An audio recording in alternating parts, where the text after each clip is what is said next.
बातमी आहे तमाम तरुणांसाठी महत्त्वाची।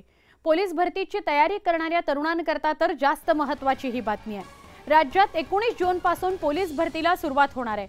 विविध 17,000 रिक्त पदांकरता पोलीस भरती प्रक्रिया पार पडणार आहे। 19 जून पासून प्रत्येक जिल्ह्यात लेखी परीक्षा, मैदानी परीक्षा होणार आहे। या भरती अंतर्गत शिपाई, पोलीस शिपाई, चालक आणि कारागृह कॉन्स्टेबल यासह इतर पदे भरली जाणार आहेत। या भरती प्रक्रियेमध्ये प्रथम उमेदवाराची शारीरिक चाचणी घेण्यात येईल। शारीरिक योग्यता त्याची तपासली जाईल आणि त्या चाचणीमध्ये त्याला किमान 50% गुण मिळवणारे उमेदवारांमधून प्रवर्गातील रिक्त पदांच्या 1.0 या प्रमाणामध्ये उमेदवारांची 100 गुणांची लेखी परीक्षा घेण्यात येईल। लेखी परीक्षेमध्ये किमान 40% गुण मिळवणं अनिवार्य असणार आहे। भरतीसाठी तब्बल 17,76,000 अर्ज आलेले आहेत। पोलीस भरतीसाठी यंदा विशेष नियम आहेत, ते विशेष नियम बघा आणि त्यानुसारच पुढे जा। राज्यात कुठे किती जागा आहेत त्यावर नजर टाकूया। पोलीस कॉन्स्टेबल या पदाकरता 9,595 जागा आहेत राज्यात। पोलीस कॉन्स्टेबल ड्रायव्हर 1,685 जागा आहेत। बँड्समन 41 जागा आहेत। SRPF 4,349 जागा आहेत। प्रिझन कॉन्स्टेबल 1,800 जागा आहेत। एकूण 17,471 जागा राज्यात आहेत पोलीस भरतीसाठी। पोलीस भरती करता जाताय तर या गोष्टी लक्षात ठेवा। पोलीस भरती वेळी अत्याधुनिक तंत्रज्ञानाचा वापर केला जाईल। फेस रिकग्नायझेशनचा वापर केला जाणार आहे। उमेदवार डमी होऊ नये म्हणून विशेष काळजी घेतली जाणार आहे। धावण्याची चाचणी कृत्रिम धावपट्टीवर होणार आहे। उमेदवारांना स्पाइक शूज वापरता येणार नाहीत।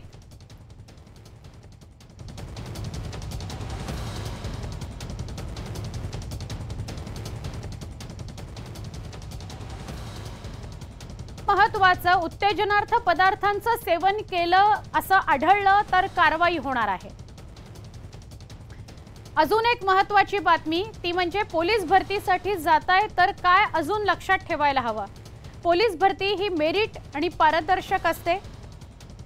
पोलिसांची गोपनीय यंत्रणा सक्रिय असते, त्यामुळे एजंट्सच्या आमिषाला बळी पडू नका। कुठल्याही एजंटने जर संपर्क केला तर पोलिसांना कळवा। विविध पदांकरता अर्ज केला असल्यास काळजी करू नका। विविध पदांसाठी अर्ज केल्यास परीक्षा एकाच दिवशी होणार नाही याची काळजी प्रशासन घेणार आहे। जून 2024 रोजी सर्व पोलीस घटकांमध्ये भरती प्रक्रिया सुरू होणार आहे। सर्वप्रथम मैदानी चाचणी होईल। मैदानी चाचणीमध्ये जे उमेदवार प्राप्त होतील 1/10 या प्रमाणात, जेवढी पदे रिक्त आहेत तर 1/10 या प्रमाणात आम्ही त्यांची लेखी चाचणी घेणार आहोत आणि त्याच्या लेखी चाचणीनंतर त्यांचा निकाल लागेल। तर प्रत्येक घटकांमध्ये वेगवेगळी पदसंख्या असल्यामुळे आणि आमची ही पोलीस भरती ही प्रत्येक घटकनिहाय होत असल्यामुळे, म्हणजे प्रत्येक जिल्हा किंवा कमिशनरेट त्यांच्या उपलब्ध संख्येनुसार लेखी आणि मैदानी परीक्षा घेत आहे। 1400 उमेदवारांची कागदपत्र तपासणी असेल, छाती उंची मोजणं असेल आणि जो मैदानी चाचणीसाठी पात्र ठरला त्या उमेदवाराची मैदानी चाचणी ही केली जाईल। पोलीस मुख्यालय, परेड ग्राउंड, कसबा बावडा या ठिकाणी या मैदानी चाचणीचं आयोजन केलेलं आहे। त्याचबरोबर सदर मैदानी चाचणीच्या ठिकाणी संपूर्ण परिसर हा CCTV निगराणीखाली ठेवण्यात आलेला आहे। उमेदवारांसाठी फेस रिकग्निशन कॅमेऱ्याची व्यवस्था केलेली आहे। मैदानी चाचणीमधील जे 1600 मीटर, 800 मीटर आणि 100 मीटरची जी चाचणी आहे त्यासाठी RFID टॅगचा वापर पोलीस दलातर्फे करण्यात येणार आहे, जेणेकरून उमेदवाराची अचूक वेळ ही नोंदवली जाईल। तो हमने 19 से शुरू करने वाला है। मेनली मॉर्निंग 5 बजे से और जब तक धूप हमको अलो कर माने अप्लीके डेली पहले दिन से 600, नेक्स्ट 800, नेक्स्ट 1200, बाद में 1500 माने 1500 शुरू करने वाले। तो लगभग 1 महीने ये प्रोसेस शुरू होने पूरा प्रोसेस चलने वाला है। तो अभी आपके माध्यम से मैं विनती करना चाहता हूँ सभी कैंडिडेट्स को टाइम पे आ जाइए। प्रॉपर सर्टिफिकेट्स कैरी करिए।